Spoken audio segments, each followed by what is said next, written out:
Bonjour, je vous remercie d'être là pour cette nouvelle vidéo, pour votre fidélité, vos nombreux partages et merci également aux nouveaux.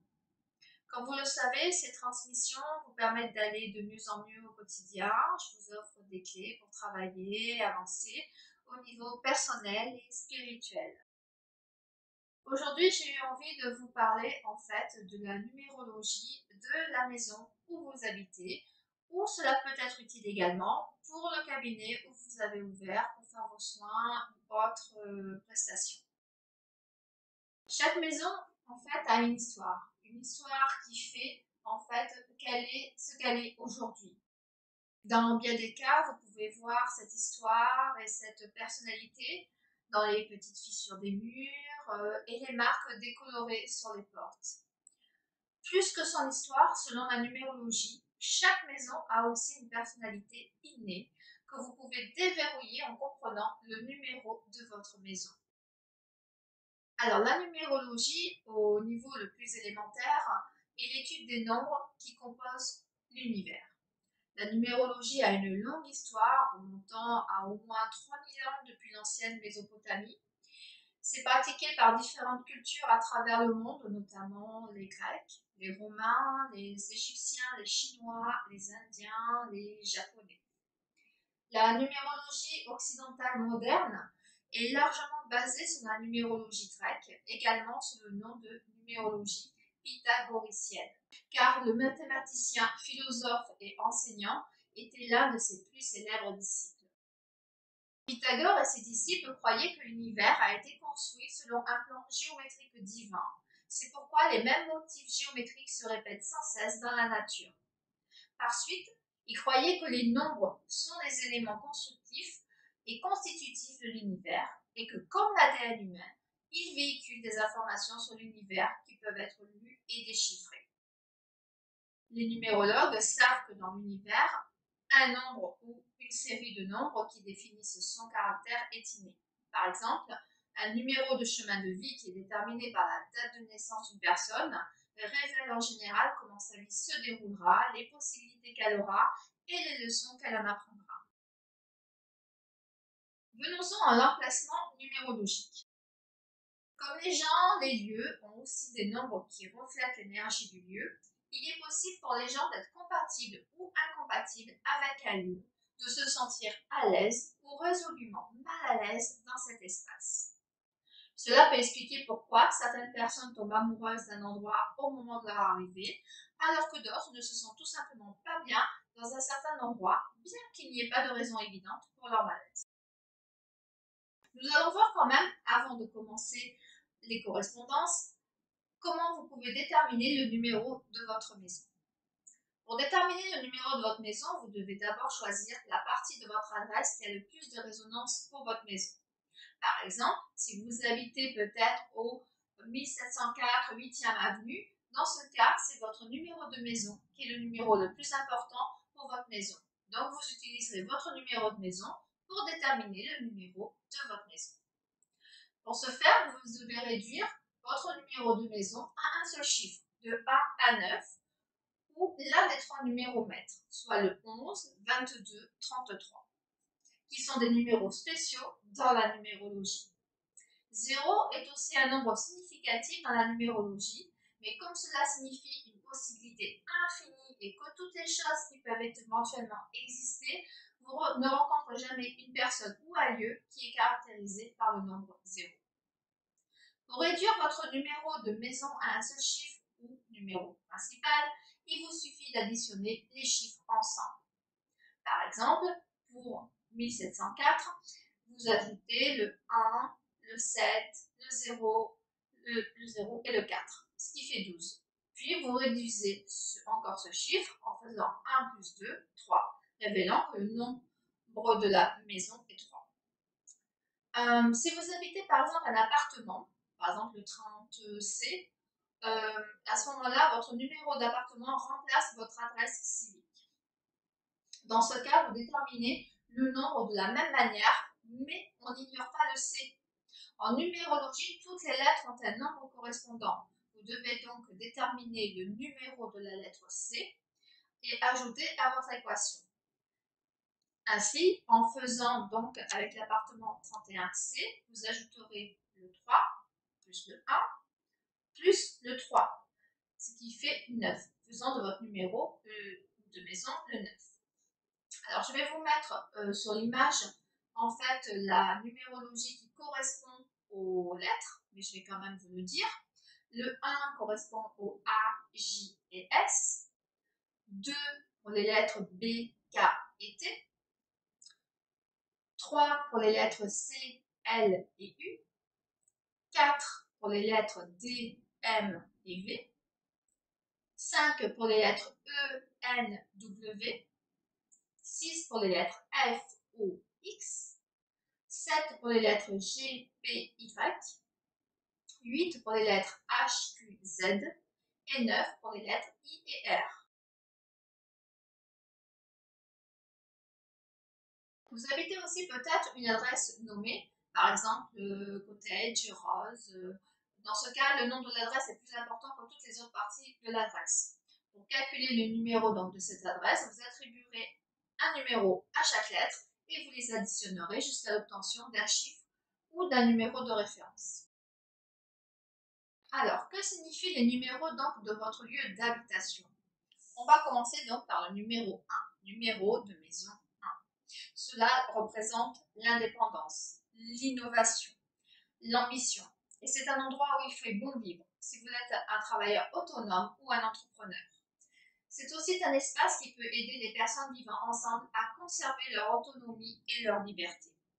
L'espace peut parfois engendrer un manque de coopération, chacun poursuivant ses propres objectifs. L'énergie de ce numéro renvoie à l'innovation, à l'ambition, à l'individualité, au leadership et surtout à l'indépendance. Idéal pour ceux qui ont une carrière active. Si vous vivez dans une maison qui porte ce chiffre, vous risquez toutefois d'avoir de la difficulté à rencontrer un partenaire de vie. Cela peut toutefois être une bonne adresse pour ceux qui viennent tout juste de se séparer et qui cherchent à se retrouver. Chiffre porte-bonheur pour une maison. Il est associé à la force, le courage, le leadership, l'indépendance. Le chiffre 1 est le premier chiffre. Il symbolise le début, le commencement et l'unicité. En chamanisme, c'est le chiffre solaire, représentant l'énergie, la lumière et la vie.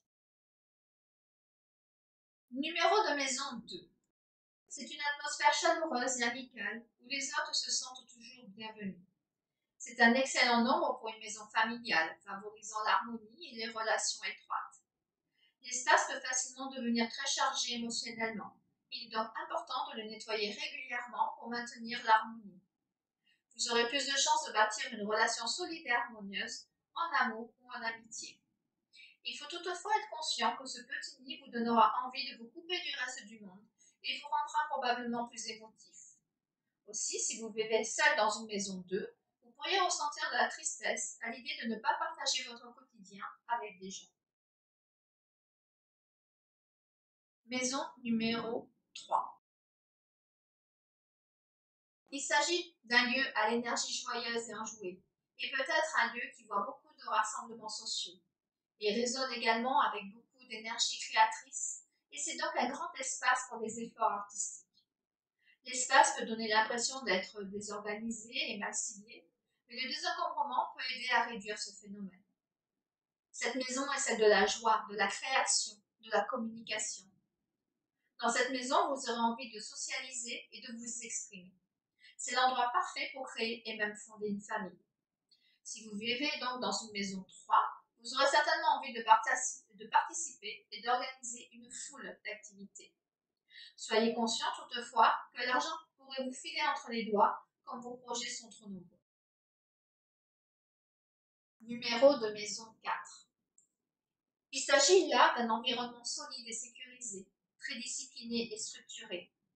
Il peut manquer d'excitation et étouffer certaines personnes, mais c'est aussi une grande énergie pour se fixer des objectifs réalistes. Il est important de créer un équilibre entre le travail et la vie personnelle pour les personnes qui vivent dans cet espace. Si vous comptez agrandir votre famille, soit par un nouvel enfant, soit en adoptant un chat peut-être, ou encore vous lancer dans l'entrepreneuriat, ce sera le moment de le faire. Les résidents de la maison 4 ont souvent des idées très concrètes et visent un mode de vie lent et stable. Si vous cherchez un sentiment de liberté, en fait, vous y serez malheureux ou malheureuse. Numéro de maison 5. C'est un espace grégaire qui suscite toujours des surprises et des aventures inattendues. C'est un endroit où il fait bon vivre. Si vous aimez votre liberté, il peut être difficile de créer un espace tranquille dans ce type de maison. Mais créer un jardin tranquille ou apporter des plantes à l'intérieur peut aider à équilibrer cette énergie. Oubliez vos responsabilités. La maison 5 est l'endroit pour recevoir et faire la fête. La flexibilité, le social, la liberté décrivent bien cette maison où tout semble possible. C'est aussi dans cette maison que les plus grandes idées verront le jour et que les peurs seront oubliées. Vivre pleinement et sans regret, voilà ce qu'attendent les habitants de la maison 5. C'est souvent un lieu de transition où vous ne pourrez probablement pas vivre toute votre vie, surtout si vous souhaitez bâtir un quotidien solide et concret. Numéro de maison 6. Cela inspire la beauté, l'amour et l'harmonie et vibre avec une énergie équilibrée. C'est un espace qui nourrit et qui est idéal pour les couples.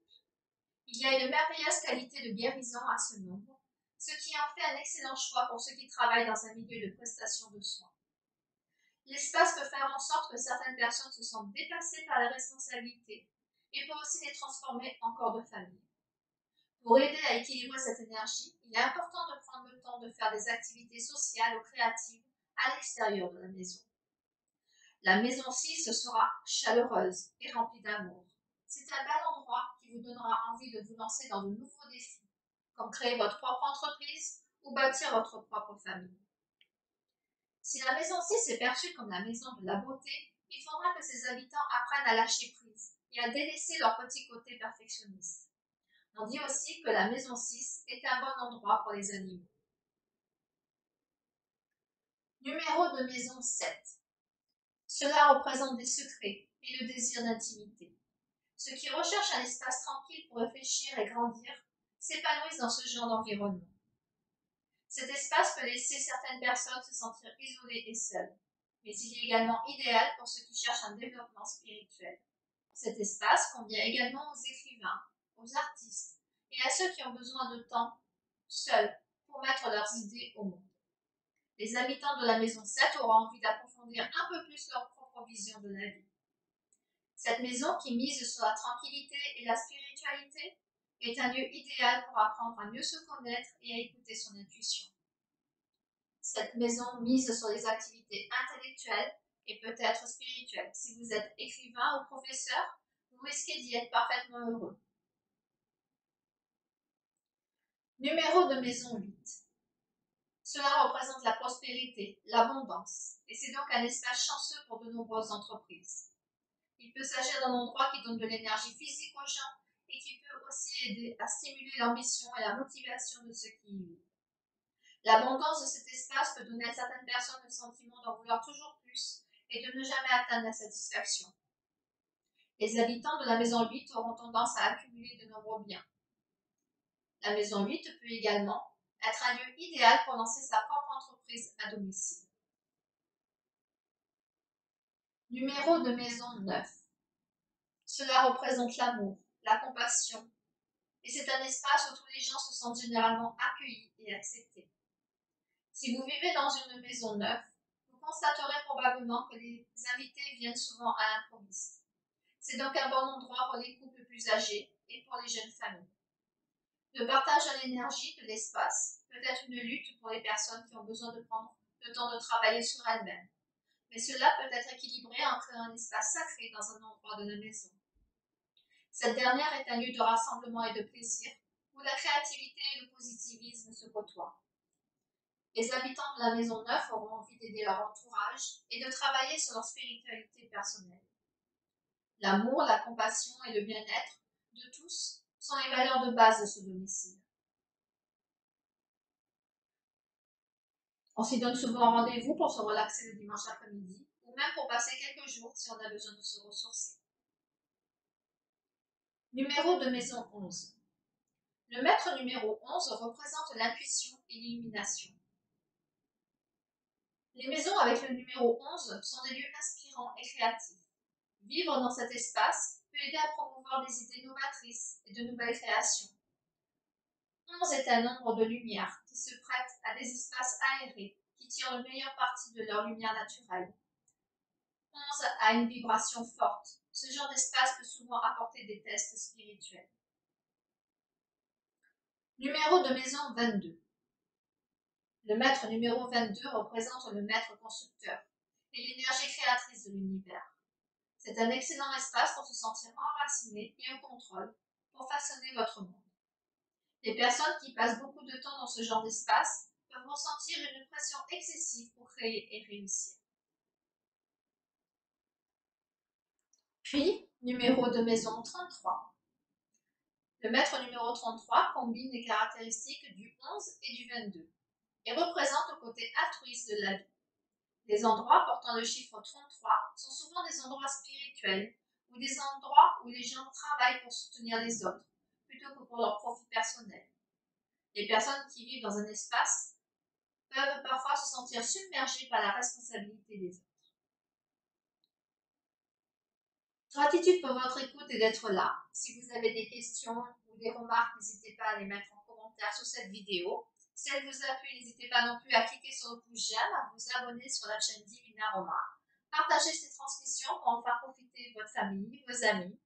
Et je vous dis à très vite pour une prochaine vidéo.